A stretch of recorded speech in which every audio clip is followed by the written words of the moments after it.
ನಮಸ್ಕಾರ, ಆರ್ಗ್ಯಾನಿಕ್ ಕಿಚನ್ಗೆ ಸ್ವಾಗತ. ಇವತ್ತು ನಾನು ಮಾಡ್ತಾ ಇರುವಂಥ ರೆಸಿಪಿ ಮಕ್ಕಳಿಗೆ ತುಂಬ ಇಷ್ಟವಾಗುವಂತಹ, ಮನೆಯಲ್ಲೇ ಮೊಟ್ಟೆ ಬಳಸ್ದೇನೆ, ಓವನ್ ಬಳಸ್ದೇನೆ ಕಡಾಯಿನಲ್ಲಿ ಚಾಕ್ಲೇಟ್ ಲಾವಾ ಕೇಕ್ ಮಾಡ್ಕೊಳ್ತಾ ಇದ್ದೀನಿ.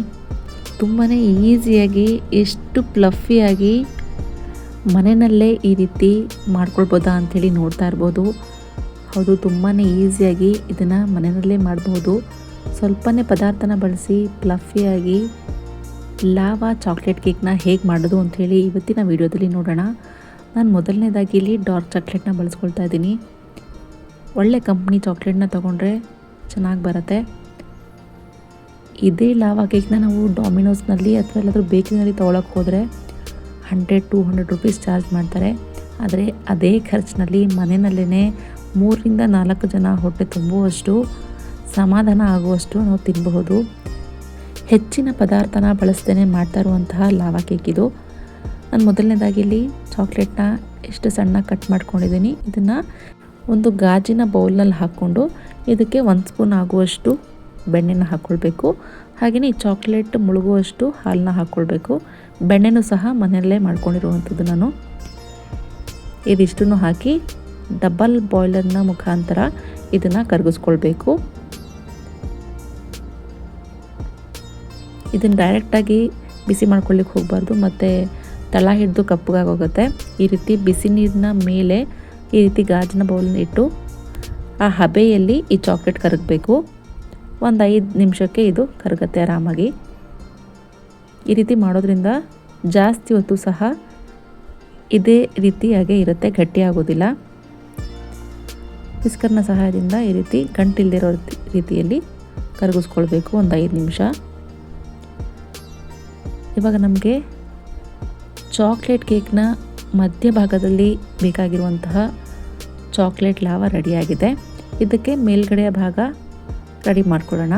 ನಾನು ಮೊದಲಿಗೆ ಇಲ್ಲಿ 1 ಕಪ್ ಆಗುವಷ್ಟು ಮೈದಾ ತೊಗೊಂಡಿದ್ದೀನಿ. ಅರ್ಧ ಕಪ್ ಆಗುವಷ್ಟು ಪೌಡರ್ ಮಾಡಿರುವಂತಹ ಶುಗರ್ ತೊಗೊಂಡಿದ್ದೀನಿ. 2 ಸ್ಪೂನ್ ಆಗುವಷ್ಟು ಕೋಕೋ ಪೌಡರ್ನ ಬಳಸ್ಕೊಳ್ತಾ ಇದ್ದೀನಿ. ಹಾಗೆಯೇ 1/4 ಬೌಲ್ ಆಗುವಷ್ಟು ಮೆಲ್ಟ್ ಮಾಡ್ಕೊಂಡಿರುವಂತಹ ಬಟರ್ನ ಬಳಸ್ಕೊಳ್ತಾ ಇದ್ದೀನಿ. ಅಂದರೆ ಬೆಣ್ಣೆನ ಕರಗಿಸ್ಕೊಳ್ಬೇಕು ಅಷ್ಟೇ, ತುಪ್ಪ ಮಾಡ್ಕೊಳ್ಳಿಕ್ಕೆ ಹೋಗಬಾರ್ದು. ಬಟರ್ ಇಲ್ಲ ಅಂತ ಹೇಳಿದ್ರೆ ಕುಕ್ಕಿಂಗ್ ಆಯಿಲ್ನು ಬಳಸ್ಕೊಳ್ಬಹುದು.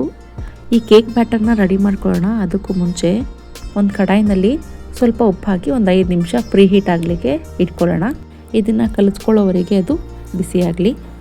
ಇವಾಗ ಇದನ್ನೆಲ್ಲ ಚೆನ್ನಾಗಿ ಮಿಕ್ಸ್ ಮಾಡಿಕೊಂಡು ಇದಕ್ಕೆ ನಾನು ಎಷ್ಟು ಪ್ರಮಾಣದಲ್ಲಿ ಮೈದಾ ಹಾಕ್ಕೊಂಡಿದ್ದೀನೋ 1 ಕಪ್ ಆಗುವಷ್ಟು ಅಷ್ಟು ಪ್ರಮಾಣದಲ್ಲಿ ಹಾಲು ಬೇಕಾಗುತ್ತೆ. ಕರೆಕ್ಟಾಗಿ ಹೆಚ್ಚು ಕಮ್ಮಿ ಆಗೋದಿಲ್ಲ.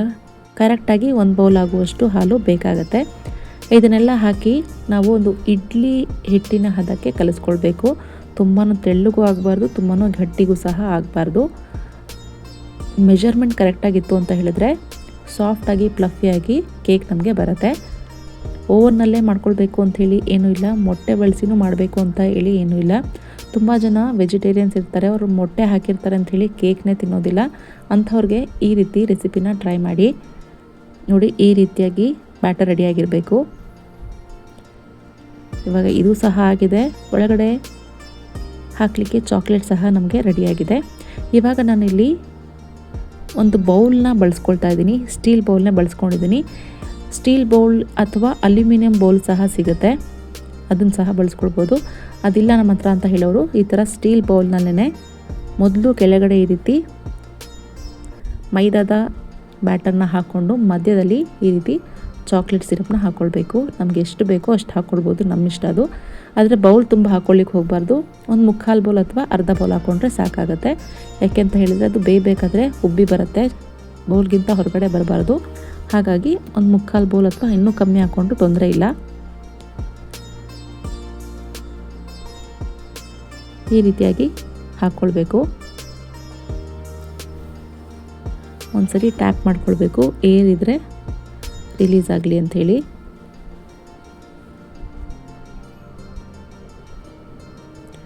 ತುಂಬಾ ಸಾಫ್ಟಾಗಿ ಚೆನ್ನಾಗಿ ಬಂದಿತ್ತು. ನಿಜವಾಗ್ಲೂ ಹೇಳಬೇಕು ಅಂತ ಹೇಳಿದ್ರೆ ಮಕ್ಕಳಿಗೆಲ್ಲ ಇಷ್ಟ ಆಗುತ್ತೆ. ಲೀವ್ ಟೈಮ್ನಲ್ಲಿ ಈ ರೀತಿ ಟ್ರೈ ಮಾಡಿ.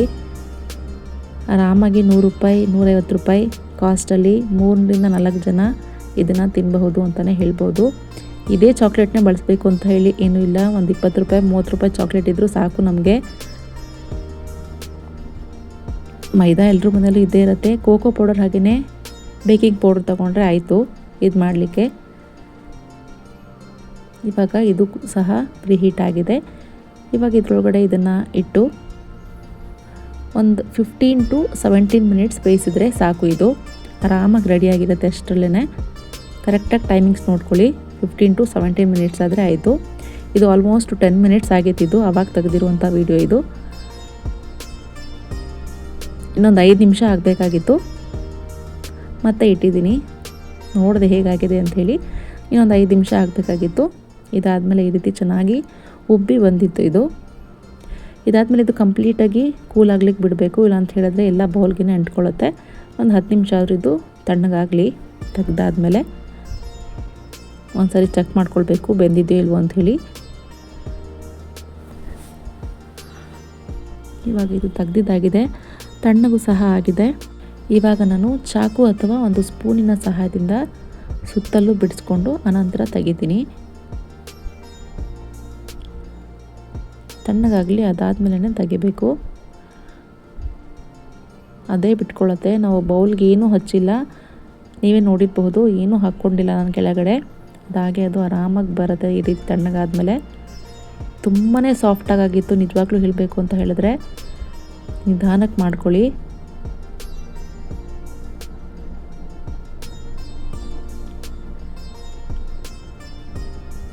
ಒಂದೊಂದು ವೀಡಿಯೋಗಳಲ್ಲಿ ನೋಡ್ಲಿಕ್ಕೆ ಹೋಗ್ಬೋದು ಅಂತ ಹೇಳಿದ್ರೆ ಅಲ್ಲಿ ಮಾಡೋದೇ ಒಂದು, ತೋರಿಸೋದೇ ಒಂದಾಗಿರುತ್ತೆ.